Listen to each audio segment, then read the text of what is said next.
Hello everyone. आज की इस क्लास में एमपी असिस्टेंट प्रोफेसर परीक्षा जो कि 2024 में हुई थी उससे जुड़े हुए प्रश्नों को देखेंगे। क्लास शुरू हो इससे पहले आप सभी इस वीडियो को ज़्यादा से ज़्यादा लोगों के साथ शेयर जरूर कर दीजिए। एक इन्फॉर्मेशन है, समाजशास्त्र से संबंधित सभी परीक्षाओं के लिए यहाँ पर प्रैक्टिस सेट एंड सोशियोलॉजी के नोट्स प्रोवाइड कराए जा रहे हैं। आप यहाँ पर प्रश्नों की संख्या देख सकते हैं। सोशियोलॉजी के नोट्स की बात की जाए तो ये समाजशास्त्र से संबंधित सभी परीक्षाओं के लिए उपयोगी है। सभी परीक्षाओं को ध्यान में रखकर तैयार किए गए हैं। यहाँ पर प्रैक्टिस सेट 2 हैं, जिसमें एक है जिसमें प्रश्नों की संख्या 1000 से ज़्यादा है, इसका प्राइस 199 है। इसके अलावा 300 से ज़्यादा प्रश्न, इसमें महत्वपूर्ण समाजशास्त्र से जुड़े हुए प्रश्न देखने को मिलेंगे और उन सभी के द्वारा उनके जो सिद्धांत और पुस्तकें दी गई हैं वो भी अलग से आपको उस PDF में मिल जाएंगी, जिसका प्राइस 120 है, 120 है। ध्यान रखिएगा ये सभी आपको PDF फॉर्मेट में दिया जा रहा है।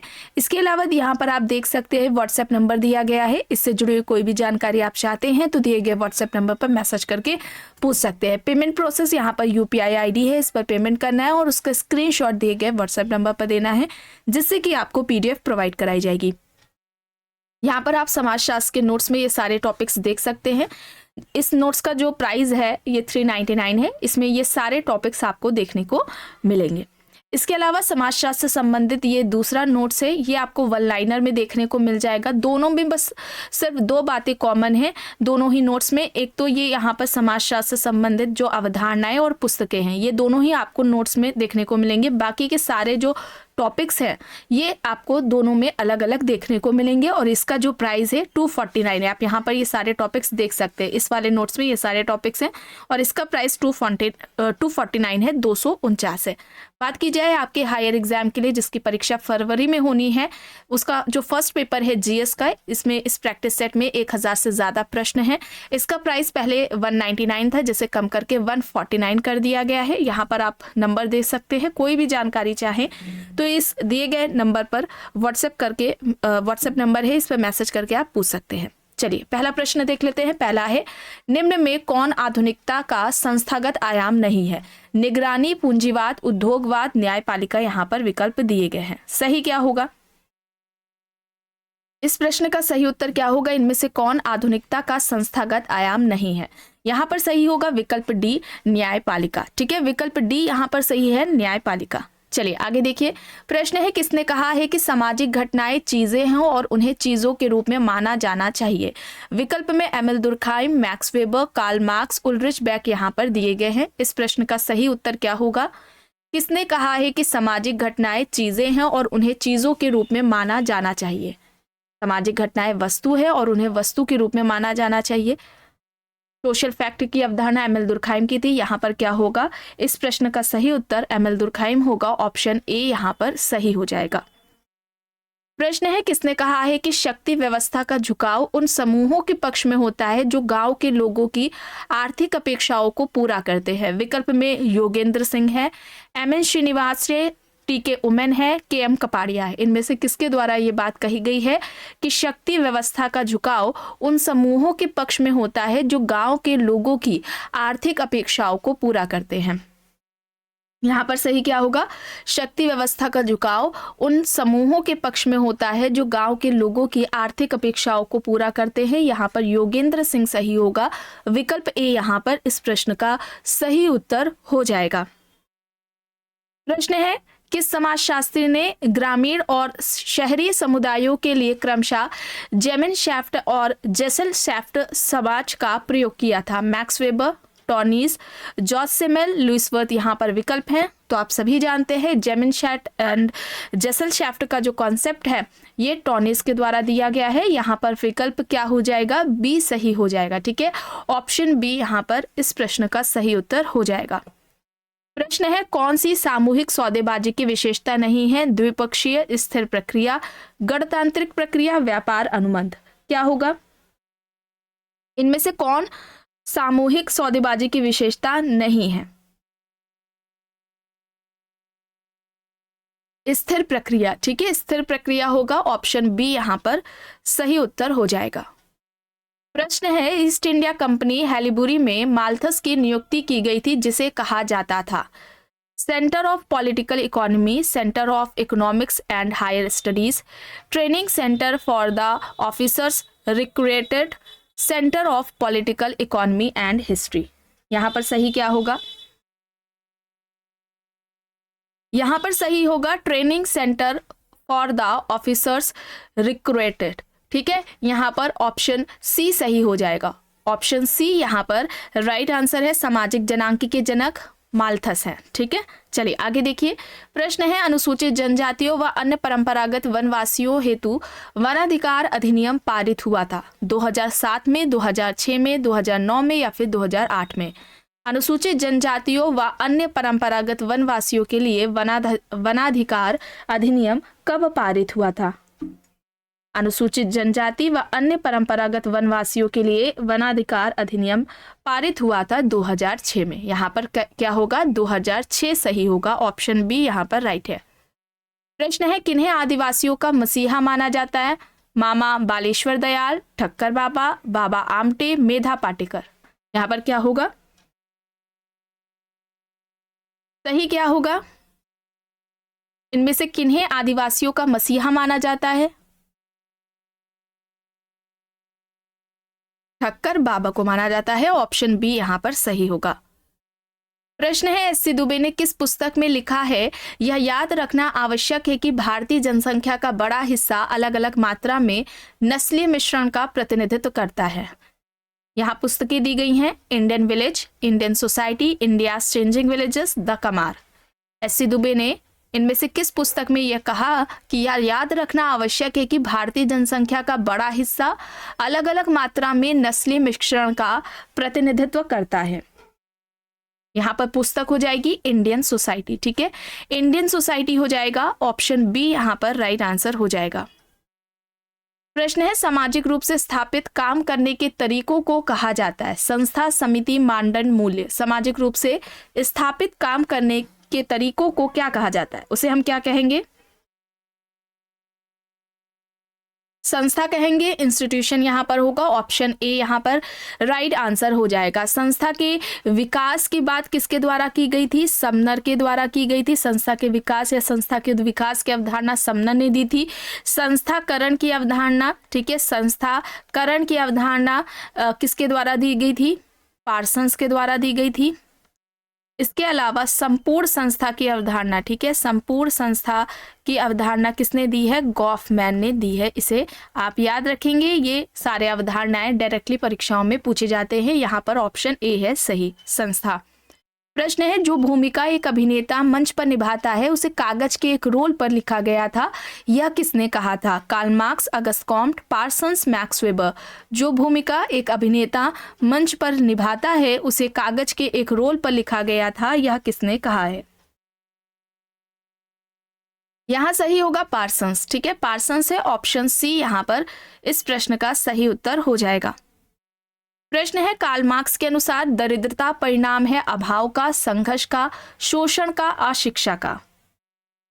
मार्क्स के अनुसार दरिद्रता परिणाम है शोषण का। ठीक है, शोषण होगा। ऑप्शन सी यहां पर राइट होगा। वर्ग संघर्ष की अवधारणा कार्ल मार्क्स के द्वारा दी गई थी। पूंजीपति और सर्वहारा वर्ग की बात इन्होंने की थी। ठीक है, बुर्जुआ सर्वहारा वर्ग की बात इनके द्वारा, मार्क्स के द्वारा की गई थी। संरचना के दो प्रकार बताए थे मार्क्स ने, अधिसंरचना, अधोसंरचना। इसके अलावा अतिरिक्त मूल्य का सिद्धांत भी मार्क्स के द्वारा दिया गया है। चलिए आगे देख लेते हैं प्रश्न है पुस्तक से संबंधित गॉड्स एंड मैन किसकी पुस्तक है? विकल्प में एम.एन. श्रीनिवास है, जी.एस. गुरिये है, आर.के. बर्टन और अगस्त कॉम्ट दिए गए हैं। गॉड्स एंड मैन किसकी पुस्तक है? गॉड्स एंड मैन किसकी पुस्तक है? घुरिये की है, जी.एस. घुरिये। यहाँ पर ऑप्शन बी हो जाएगा सही। प्रश्न है कारखाना व्यवस्था में इनमें से कौन सी आवश्यक विशेषता नहीं है? कारखाना व्यवस्था से संबंधित कौन सी विशेषता नहीं है आवश्यक? मुक्त श्रम, गिल्ड्स, अचल पूंजी, शॉप इंडस्ट्री। क्या होगा? देखिए, मुक्त श्रम है, गिल्ड्स है, अचल पूंजी है और शॉप इंडस्ट्री है। यहाँ पर मुक्त श्रम और गिल्ड्स ये दोनों होगा। ठीक है, आयोग ने इन दोनों विकल्प को सही माना था। ऑप्शन यहाँ पर ए और बी दोनों ही सही होंगे। चलिए आगे देख लेते हैं प्रश्न। निम्न में से किस विद्वान ने जजमानी व्यवस्था को प्रकार्यात्मक दृष्टिकोण से एक अच्छी अर्थव्यवस्था माना? Kathleen Gough, Pauline Kolenda, W.H. Wiser, Oscar Lewis. यहाँ पर विकल्प दिए गए हैं, सही क्या होगा?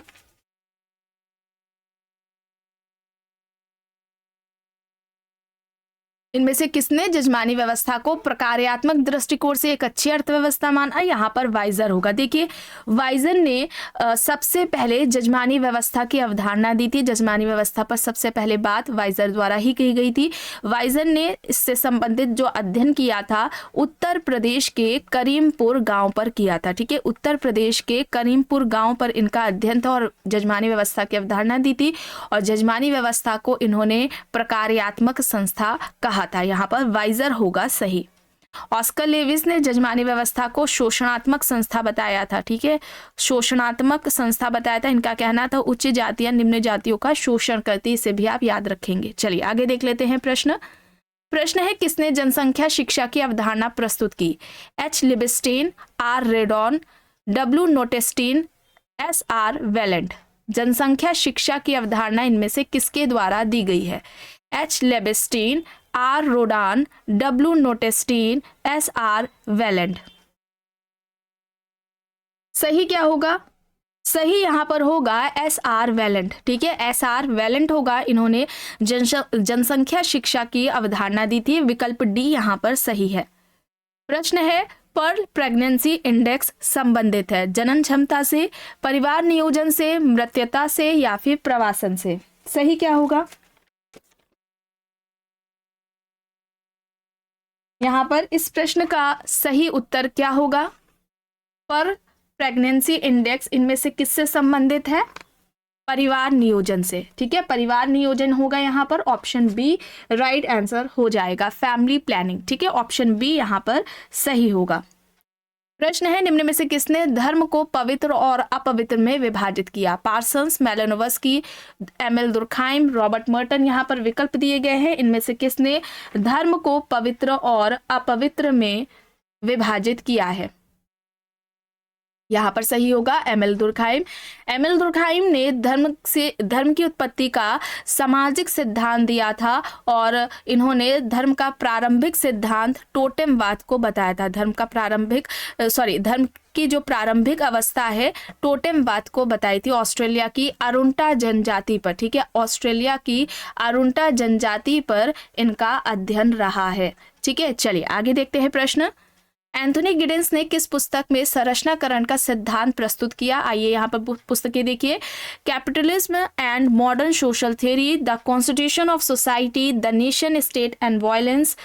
इसके अलावा आखिरी पुस्तक है मॉडर्निटी एंड सेल्फ आइडेंटिटी। क्या होगा?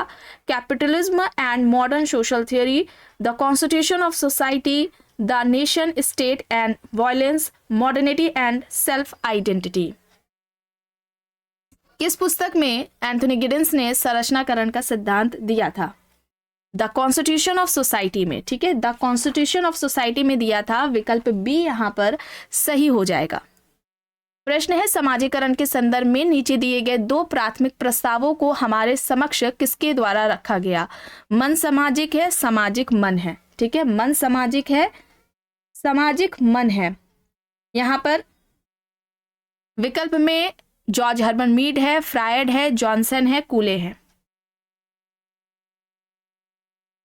यहाँ पर CH कूले सही होगा। ऑप्शन डी यहाँ पर राइट होगा। प्रश्न है, निम्न में से कौन सा समाजीकरण का सोपान नहीं है? मौखिक अवस्था, शौच अवस्था, किशोरावस्था या फिर सकारात्मक अवस्था? समाजीकरण का सोपान नहीं है। समाजीकरण कैसी प्रक्रिया है? सीखने की प्रक्रिया है। चूंकि ये सीखने की प्रक्रिया है तो व्यक्ति की जीवन प्रयत्न चलती है, जीवन प्रयत्न चलेगी तो यह गतिशील प्रक्रिया हो जाएगी। प्रारंभिक अवस्था समाजीकरण की बाल्यावस्था है और महत्वपूर्ण अवस्था बाल्यावस्था से किशोरावस्था है। और यहाँ पर सोपान समाजीकरण से संबंधित नहीं है तो यहाँ पर सकारात्मक अवस्था होगा। विकल्प डी यहाँ पर इस प्रश्न का सही उत्तर हो जाएगा। प्रश्न है, मिलान करना है। देखिए पुस्तकें हैं principles of sociology, Asian law, Asian society and primitive culture. तो देखिए इनमें से कौन सी एक आपको पता है, ऐसे भी आप देख सकते हैं, इससे जल्दी हो जाएगा, आपका समय बचेगा। जैसे कि प्रिमिटिव कल्चर है तो ये किसकी है, टाइलर की। ए का 4 है तो यहाँ पर देखिए 2 ऑप्शन आपके कट जाएंगे, ए और डी कट जाएगा, उसमें नहीं है। ए का 4 है, टाइलर की पुस्तक है प्रिमिटिव कल्चर, तो इनमें और बी और सी में सही होगा। ठीक है, अब बाकी की देख लीजिए, बाकी की क्या होगी। मॉर्गन की कौन सी पुस्तक है, एशियन सोसाइटी है। ठीक है, टाइलर ने प्रिमिटिव कल्चर लिखी, मॉर्गन की है एशियन सोसाइटी। इसके अलावा स्पेंसर की हो जाएगी प्रिंसिपल्स ऑफ सोशियोलॉजी और हेनरी मैन की हो जाएगी एशियन लॉ। तो यहाँ पर विकल्प सी हो जाएगा सही। ठीक है, ऑप्शन सी यहाँ पर राइट है। प्रश्न है, निम्न में से कौन सा साधारणीय अथवा संपोषक विकास में प्रयुक्त प्राय मुखर्जी के S3 आयाम के रूप में जाना जाने वाला आयाम नहीं है।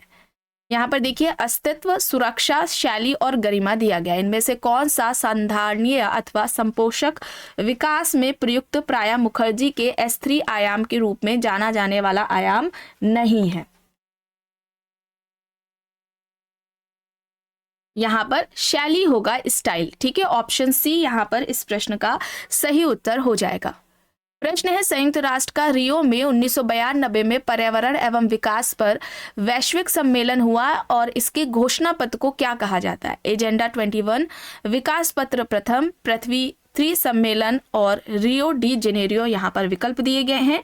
संयुक्त राष्ट्र का रियो में 1992 में पर्यावरण एवं विकास पर वैश्विक सम्मेलन हुआ था और इसके घोषणा पत्र को क्या कहा जाता है, इसके घोषणा पत्र को क्या कहा जाता है। यहाँ पर एजेंडा 21 होगा, ऑप्शन ए यहाँ पर इस प्रश्न का सही उत्तर हो जाएगा। प्रश्न है, जनजातियों का सबसे सरल प्रकृति का संगठन है गोत्राद या युग्म संगठन, वंश समूह, खाना बदोशी जत्था या फिर उपजाति। क्या होगा यहाँ पर, जनजातियों का सबसे सरल प्रकृति का संगठन क्या है, इनमें से खाना बदोशी जत्था, ऑप्शन सी यहाँ पर राइट होगा। प्रश्न है, किसने अपनी पुस्तक the structure of social action में कहा कि श्रम विभाजन सामाजिक विचारों के इतिहास में एक मील का पत्थर है। Parsons, Durkheim, Karl Marx, MacIver. यहाँ पर विकल्प दिए गए हैं, सही क्या होगा। The structure of social action में इनमें से किसने कहा कि श्रम विभाजन सामाजिक विचारों के इतिहास में एक मील का पत्थर है, यहाँ पर पार्सन्स होगा सही। ऑप्शन ए यहाँ पर राइट आंसर हो जाएगा। सामाजिक श्रम विभाजन की बात सबसे पहले किसने की थी, दुर्खीम ने की थी, और सामाजिक श्रम विभाजन का जो सिद्धांत है ये दुर्खीम के द्वारा ही दिया गया है। ठीक है, चलिए आगे देखिए। प्रश्न है, ओपन एंडेड सवाल है। ऑप्शन है, जो प्रतिवादी को किसी भी वक्त साक्षात्कार समाप्त करने की अनुमति देते हैं, जो प्रतिवादी को चुनने के लिए संभावित उत्तर का एक सेट प्रस्तुत करते हैं, जो प्रतिवादी को चुनने के लिए संभावित उत्तर का एक सेट प्रस्तुत नहीं करते हैं, या फिर जो पिछले 24 घंटों में जो कुछ भी हुआ है उसे याद करते हैं और प्रतिक्रिया देते हैं। यहाँ पर सही क्या होगा, जो प्रतिवादी को चुनने के लिए संभावित उत्तर का सेट प्रस्तुत नहीं करते हैं। ऑप्शन सी यहाँ पर इस प्रश्न का सही उत्तर हो जाएगा। प्रश्न है, निम्न में से कौन एक गैर संभावना नमूना विधि नहीं है। निर्णय नमूना, यादृच्छिक नमूना, कोटा नमूना या फिर स्नो बॉल नमूना। यहाँ पर क्या होगा, निर्णय नमूना, यादृच्छिक नमूना, कोटा नमूना, स्नो बॉल नमूना यहाँ पर दिया गया है। इनमें से कौन गैर संभाव्यता नमूना विधि नहीं है, तो यहाँ पर क्या होगा, यादृच्छिक नमूना होगा, बी यहाँ पर सही होगा। प्रश्न है, हिंदू जजमानी व्यवस्था पुस्तक के लेखक कौन है। William Ogburn, William Wiser, William Davis, William B Cameron यहाँ पर है। हिंदू जजमानी व्यवस्था किसकी है, विलियम वाइजर की है। वाइजर ने सबसे पहले जजमानी व्यवस्था पर अध्ययन किया था। जजमानी व्यवस्था की अवधारणा सबसे पहले वाइजर द्वारा दी गई है। ऑप्शन बी यहाँ पर सही है। आखिरी प्रश्न है, लाहिड़ी बाई का संबंध किससे है। मिलेट, पेंटिंग, पारंपरिक चिकित्सा, टैटू। यहाँ पर लाहिड़ी बाई इनमें से किससे संबंधित है, मिलेट से संबंधित है। ऑप्शन ए यहाँ पर इस प्रश्न का सही उत्तर हो जाएगा। तो आज के इस क्लास में बस इतना ही। आई होप ये आपको पसंद आई होगी क्लास। अगर पसंद आई है तो प्लीज लाइक करिएगा, कमेंट करके जरूर बताइएगा। चैनल पर अगर आप नए हैं तो चैनल को भी जरूर सब्सक्राइब कर लीजिएगा एंड इस वीडियो को जितना हो सके ज्यादा से ज्यादा लोगों के साथ शेयर भी जरूर करिएगा।